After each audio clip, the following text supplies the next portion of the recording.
Forget everything you thought you knew about luxury SUVs. Throw your Range Rover brochures in the trash. Delete that Tesla bookmark. We are officially entering a new era of "Are you kidding me?" because I am standing next to the Zeekr 9X. This is not just a car, it is a 1,400 horsepower technological jump scare. It has more power than 3 base model Porsche Cayennes combined. And the wildest part of the story? Well, we, in the United States, are sitting here playing with our outdated infotainment screens and plastic dashboards. Our neighbors in Canada are officially getting this beast in 2026. I am genuinely, deeply, emotionally offended that we have to cross the border just to see what the future looks like. This isn't catching up, this is China rewriting the rules of the road. Seriously, look at the front of this thing. The hood, or the bonnet if you want to be fancy, is literally the largest single piece of aluminum ever stamped for a passenger car. It is 2.15 square meters of pure get out of my way. And the lights? It is not just an LED strip. Zeekr put 42,242 individual lamp facets in here. They call it a vast galaxy diamond matrix effect, but to me, it looks like a futuristic Audi had a baby with a Star Destroyer. The grille is this massive vertical chrome masterpiece that is 1.2 meters wide. It makes a Rolls-Royce Cullinan look a little shy. The headlights can even project images on the road to interact with pedestrians. And check out the tech hiding in plain sight. You have 5 LiDAR sensors on the top trim. Most advanced cars in the States have 1, maybe 2 if they're feeling spicy. This thing is basically a rolling supercomputer that can see through time. But the side profile is where you realize how massive this land yacht really is. We're talking over 17 feet of pure luxury. The dimensions are massive. 5,239 millimeters long and 2,029 millimeters wide. That makes it longer and wider than a Mercedes-Benz GLS. The wheels are 22-inch hollow 5-spoke works of art, and the stance is just aggressive. But wait until you see the doors. They are full-power, sensor-based, and soft close. No traditional handles on the high trims, just clean, sculpted lines. The A-pillar is set at a precise 31.5-degree angle, giving this brick a drag coefficient of 0.29. That is insane. It's slipperier than most sports cars. And trust me, if you think the outside is doing too much, the interior is about to actually melt your brain. Moving to the back, and it doesn't let up. The taillight is a 1.47-meter integrated light bar that looks like a liquid neon tube. It doesn't just blink, it does a whole welcome dance when you walk up to it. It has this split tailgate design that is so over-engineered it makes an X7 look like a Lego set. Why do Chinese cars look this premium while our domestic stuff is still using plastics from a 2010 Tupperware set? It's embarrassing. I'm looking at the fit and finish on this rear diffuser, and I'm just mad. I'm officially jealous. Now, let's talk about what's under that massive hood, because this is where the physics stop making sense. This is a super hybrid. It has a 2-liter turbo engine that acts as a generator, but it's paired with 3 electric motors in the top Obsidian Black Edition. Total output, 1,030 kilowatts. For those keeping track, that's 1,381 horsepower and 1,410 newton meters of torque.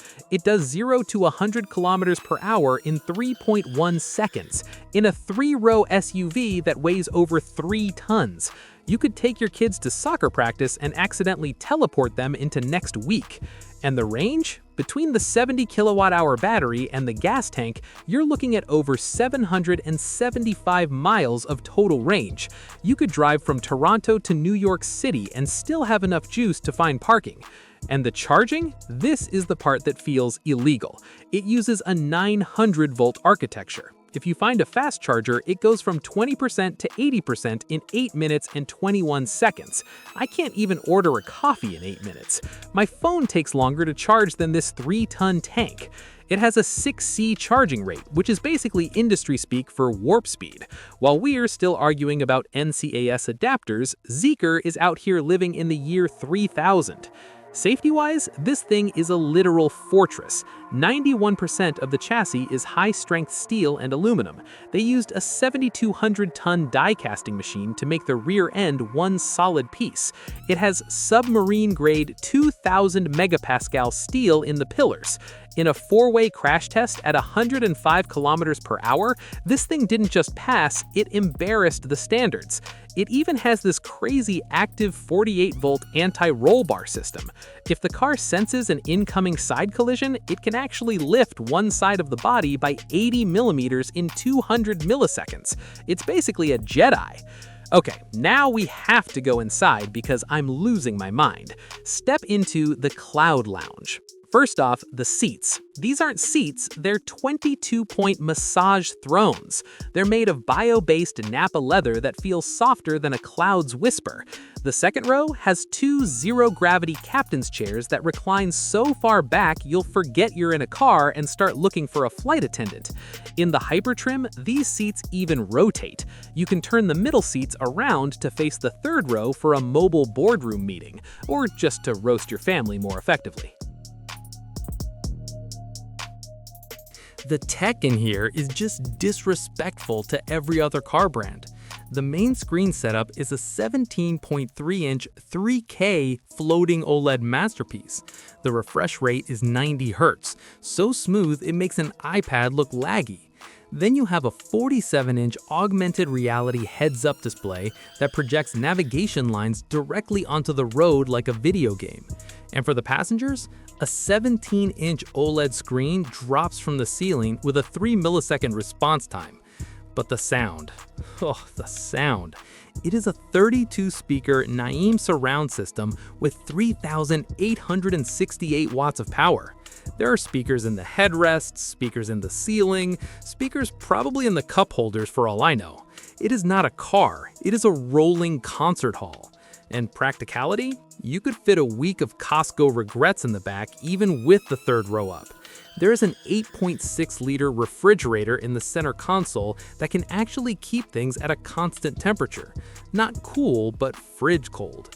There's a fragrance system that can make the cabin smell like a 5-star hotel in Shanghai or a pine forest in Switzerland.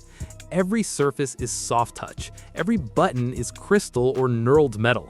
It makes a Tesla Model X feel like a budget rental car. The air suspension can adjust the ground clearance from 178 millimeters all the way to 288 millimeters. This thing can crawl over rocks and then drop down to look like a VIP limo. Wait, I need to back up for a second, because I didn't even mention the brain behind this beast. This isn't just a car with a big screen. It is running on the Hahan AI digital chassis. We're talking about two, not one, but two Nvidia Thor U chips. These chips have 1,400 TOPS of computing power. To put that in perspective, the supercomputer you probably used in college had less brain power than what's controlling the air suspension on this thing. This is what allows for the GAES system, which is basically an automated evasion system. If a car cuts you off at 80 miles per hour, this SUV can calculate an escape route and execute the steering maneuver faster than you can even scream. It's L3 ready, which means in certain conditions, you aren't even driving. You're just a highly pampered passenger. And the third row? Usually the third row in an SUV is where you put the people you don't really like. Not here. Zeekr call it theater-style seating. The rows are progressively elevated, like a cinema, so even the people in the very back have a view of the 17-inch drop-down screen and the road ahead. They even get their own USB-C ports and 140 millimeters of forward and backward adjustment. It is the first time I've seen a third row that doesn't feel like a punishment. You could genuinely put 6 adults in here and no one would complain. Now, let us talk about the absolute audacity of the range. Most PHEVs give you maybe 30 or 40 miles of electric-only range before the gas engine kicks in and starts screaming for help. Not the 9X. It carries a 70 kilowatt-hour battery from CATL. That is larger than the battery in a base Model 3. It gives you a pure electric range of 188 miles. You could literally commute for a week without burning a single drop of gasoline.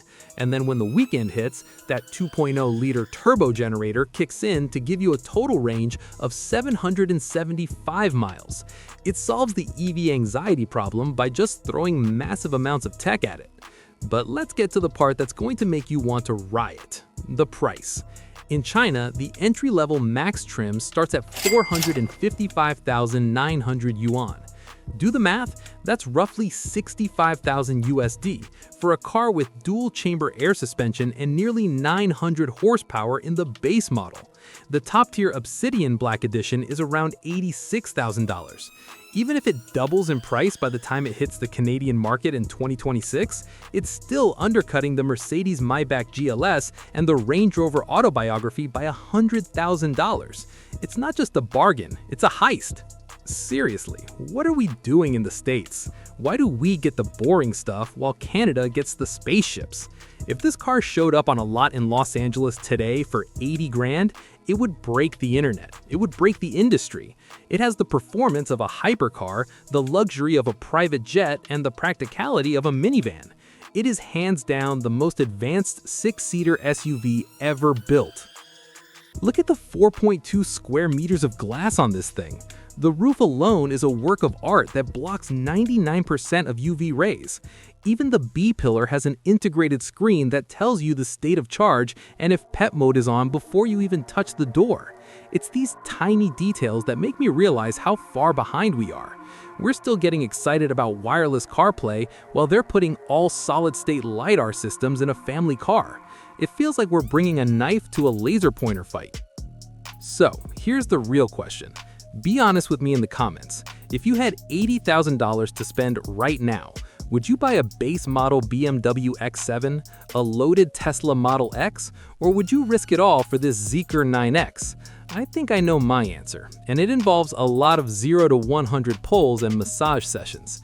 If you enjoyed this deep dive into the car that is about to make North American luxury brands very, very nervous, do me a favor, smash that like button, hit subscribe to Dragon Drive, and drop a comment below telling me which feature blew your mind the most. Seriously, I need to know I'm not the only one losing it over those rotating seats. Stay tuned, because next time, we're checking out another Chinese car that is basically a rolling cheat code. Catch you in the next one.